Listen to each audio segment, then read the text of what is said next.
Bonjour. Guérir d'un cancer est un processus compliqué. Aujourd'hui, le mieux est encore de prévenir la maladie. Pour cela, nous pouvons limiter l'exposition aux facteurs cancérigènes, dépister les virus qui sont responsables de certains cancers, ou encore réaliser des campagnes de sensibilisation à certains facteurs.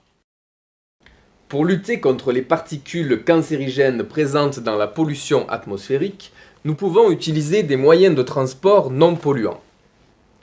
Dans la construction de bâtiments, nous utilisons depuis de très nombreuses années l'amiante, car c'est un isolant très efficace.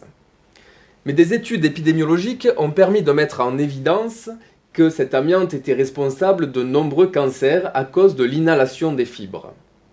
En France, elle est interdite depuis 1997 et tous les bâtiments qui en contiennent doivent donc être désamiantés.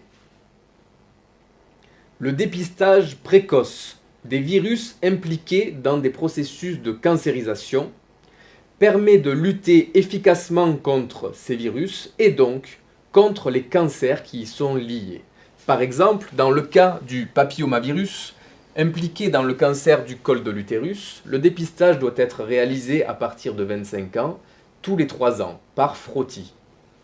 Dans le cas de l'hépatite B, impliqué dans le cancer du foie, le dépistage doit être réalisé par une analyse sanguine. Les autres moyens préventifs dont nous disposons pour lutter contre le cancer sont les campagnes de vaccination contre l'hépatite B ou le virus du papillome humain, ou encore les campagnes de sensibilisation pour éviter de s'exposer aux facteurs cancérigènes, tels que le tabac, le soleil ou encore les infections sexuellement transmissibles concernées.